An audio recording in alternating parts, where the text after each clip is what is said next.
Welcome to doctor Maithili's music therapy channel. இன்றைய பதிவிலையும் motivations new perspectives என்ற தலைப்பில் சில செய்திகளை நம்ம பகிர்ந்துக்கலாம்.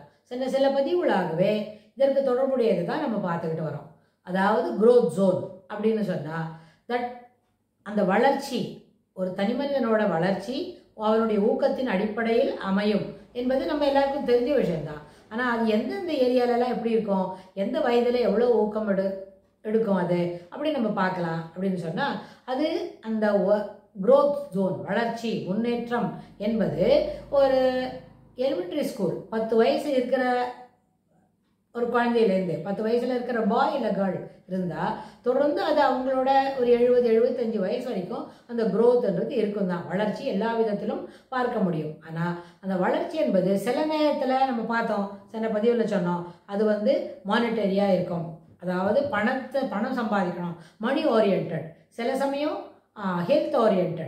சில சமயத்தில் இட் இஸ் பொருளாதாரம், எக்கனாமிக்ஸ் அந்த அடிப்படையில், பொருளாதாரத்தை அடிப்படையில் நம்ம வளர்ச்சியை காட்டணும் அப்படின்னு அந்த ஆஸ்பெக்டில் யோசிக்கும் பொழுது முதல் 8 வயசு வரைக்கும் சிறிய குழந்தை தான். அடுத்தது 8 வயசு வரைக்கும் பாலகன், தே ஆர் இந்த அடோலசன்ஸ் பீரியடில் நிறைய படிக்கணும். அப்போ நல்லா படித்து தான் தெரிஞ்சுக்கணும். 24 இன்னொரு 8 வருஷம் கூப்பிட்டினா 24 வயசு வரைக்கும் நிச்சயமாக நிறைய படிக்கலாம். படிக்கும் பொழுதே எப்படியெல்லாம் நம்ம மானிட்டரி ஆஸ்பெக்ட்ஸில், அதாவது க்ரோத்தை நம்ம எப்படிலாம் காட்ட முடியும் பண விஷயத்தில் அப்படின்னு நம்ம ஓரளவுக்கு புரிஞ்சிக்க முடியும். அதனால் எப்படி செலவெல்லாம் கட்டுப்படுத்தணும் அப்படின்றது கூட புரிஞ்சிக்க முடியும். ஆனால் தேர் ஆர் இண்டிவிஜுவல்ஸ், அவங்க என்ன பண்ணுவாங்க, நம்மளோட அந்தஸ்தை காட்டணும் அப்படின்றதுக்காக வேண்டி தான் ஒரு அஃப்ளூயண்ட்டான ஃபேமிலியில் இருக்கிறவன் அப்படின்னு வெளிக்காட்டிக்கணும் தன்னுடைய நண்பர்கள் மத்தியில் அப்படின்னு சொல்லி நிறைய பணம் செலவழிக்கிறத பற்றி யோசிப்பாங்க. முதல் விஷயம். ரெண்டாவது, அடலசன்ஸில் இருக்கும்பொழுது தனக்கு ஒரு ரெகக்னிஷன் வேணும் அப்படின்றது தான் மனசுக்குள்ள முக்கியமாக நினைப்பாங்களே தவிர, அது முக்கியமாக நினைக்கக்கூடிய அந்த recognition under whom you are getting it and whose banner you are spending all these things அப்படிங்கிற அந்த பெர்ஸ்பெக்டிவில் பார்க்கறதுக்கு தவறிடுவாங்க.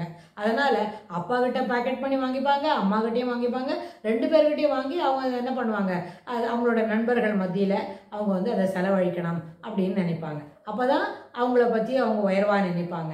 உயர்வாக நினைக்கிறது பண ஆஸ்பெக்டில் தன்னுடைய செலவழிக்கிற திறனை பொறுத்து தான் நம்மளோட ஸ்டேட்டஸ் இருக்குன்ற ஒரு தவறான கண்ணோட்டம் அந்த அடோலசன்ஸ் பீரியடில் வளர்ந்துடும்.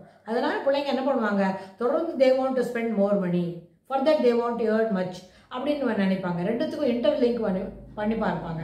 இது எல்லாத்துக்கும் மேலே இந்த வளர்ச்சி என்பது பணம் சம்பாதிக்கிறதுலையும் செலவழிக்கிறதுல தான் இருக்கணுமே அப்படின்னு நினைப்பாங்க. மற்றபடி சேமித்து வைக்கிறதுல இல்லைன்னு.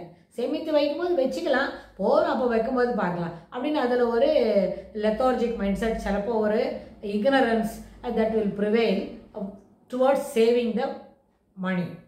அதனால 24 வயசு வரைக்கும் படிக்கணும், கையில் கொடுக்குற பேக்கெட் காசை சேர்த்து வைக்கலாம் இல்லையா, you need not spend, you can forgo 1 hour. இப்போ 2 டீ குடிப்போம் ஒரு காலேஜ் போகும்போதுன்னு சொன்னால் 1 டீ குடிச்சிட்டு 1 டீ சேர்த்து வைக்கலாம் அப்படின்னு அவங்களுக்கு தோணாது. ஏன்னா because of the money power என்ன நினைப்பாங்க, செலவழிக்கணும் அப்படின்னு நினைப்பாங்க. Those things it's okay. ஆனால் பிள்ளைங்க எப்படி பஷ்னியாக கிடப்பாங்களா, பஷ்னியாக இருந்தால் அப்படி படிக்கிறது அப்படின்னு கேட்கறதுக்கு உண்டு தான்.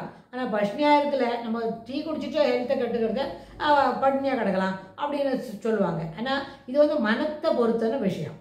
This is related to the mind. Why in the sense? We can take it. We need not, why do you miss the tea? No need to. We will take the tea. அப்படின்னு நினைப்பாங்க. So அந்த மாதிரி ஆஸ்பெக்டில் நிச்சயமாக அங்கே பணம் சேமிக்கிறதே என்ற பழக்கமே இருக்காது. அப்புறம் 8 years 24 கேட்டால் 32 years வரைக்கும் எந்த வேலை கிடைக்கும், எந்த வேலையில் நிறைய சம்பளம் வரும், எந்த என்ன சேலரி வந்தால் அது எப்படி நம்ம செலவு பண்ணோம், அதான் how we can improve our status further. இது வரைக்கும் அப்பா கொடுத்துருந்தாங்க, நம்ம செலவாக்கணும், இப்போ நமக்கே காசு வரப்படுது, நம்ம எப்படி என்னெல்லாம் பண்ணலாம் அப்படின்னு அவங்க யோசிப்பாங்க. ஸோ 32க்கு அப்புறம் they will think about the marriage. இதுக்குள்ளேயே இன்னும் கூட என்ன 24-25லேயே பாதி சமயத்திலே கூட அவங்க அப்படின்னு நினைக்கிறதுக்கு வாய்ப்பு உண்டு. Why in the sense? இந்த growth என்ன சொல்கிறது, இந்த மாதிரி எல்லா ஆஸ்பெக்ட்ஸ்லையும் தான் பார்க்கணும். It is not only particularly related to monetary aspects and economical aspects மட்டும் இல்லை. எக்கானமின்னு வரும்போது சேவிங்ஸ் இருந்தால் தான் அந்த பொருளாதாரத்தை முன்னேற்றத்தை பற்றி நம்ம பேச முடியும். சேவிங்ஸ் இல்லைன்னா அங்கே பொருளாதாரம் முன்னேற்றம் அது சாமானெல்லாம் வாங்கி அக்குமுலேட் பண்ணிக்கலாம்.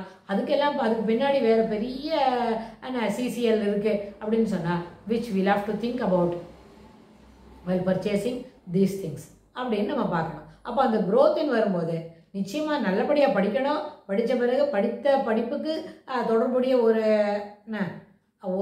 ஜாப் கிடைக்கணும். அந்த உத்தியோகம் அப்படி கிடைச்சது பிறகு on that basis we can develop further. அது ஒரு டிபார்ட்மெண்ட்டில் இருக்குன்னு சொன்னால் அந்த டிபார்ட்மெண்டல் எக்ஸாம்ஸ்லாம் எழுதி அதெல்லாம் பாஸ் பண்ணி we can elevate ourselves by promotion and for enduring அடுத்த ஸ்டேஜுக்கு போகிறதுக்கு அதெல்லாம் நம்ம பார்க்க முடியும். ஸோ growth என்ன சொன்னால் this is applicable for both male and female. இதுக்கு வந்து எக்ஸ்க்ளூஷனாக எனக்கு வந்து மேலுக்கு மட்டும்தான் இருக்குது, எக்ஸ்க்ளூஷன் இருக்குது, she has been included into this, இல்லை அப்படி அந்த மாதிரி no such thing. It is common for both male and female. அதனால் எல்லாருக்கும் படிக்கணும், மேலுக்கு வரணும்.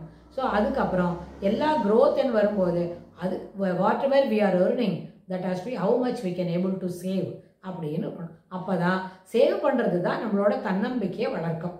சேவ் எவ்வளோ பணம் எந்த அளவுக்கு சேமித்து வைக்கிறோமோ அந்த சேமித்து வைப்பதற்கு தகுந்தாற் போல நம்மளுடைய தன்னம்பிக்கையும் கனமானதாக ஆயிக்கணும். It will also have it has its own weight அப்படின்னு அவங்களுக்கு தோணும். ஸோ இது எல்லாத்தையும் யோசித்து பார்க்கும் பொழுது க்ரோத் ஜோன் என்பது ஒரு எல்லா நேரத்திலையும் இட் ப்ரிவேல்ஸ். வாழ்க்கையின் எல்லா வயது காலத்திலும் முன்னேற்றம் என்பது பார்த்து கொண்டே இருக்க முடியும். ஆனால் ஓவர் த பீரியட் ஒரு 60-65 வயசு சிலப்போ 70 வயசு கூட ஆயிடுத்துன்னு சொன்னால் அதுக்கப்புறம் க்ரோத் இல்லை. அதுக்கு பிறகு இருக்கிற க்ரோத் வந்து நாட் பை மானிட்டரி, அதாவது பொருளாதாரம், பண வசதி, அது மட்டும் இல்லை. பண வசதி இல்லாமல் ஆரோக்கியம் எத்தனை அளவில் நம்மளுக்கு சீராக இருக்குது அப்படின்னு நம்ம பார்க்க முடியும்.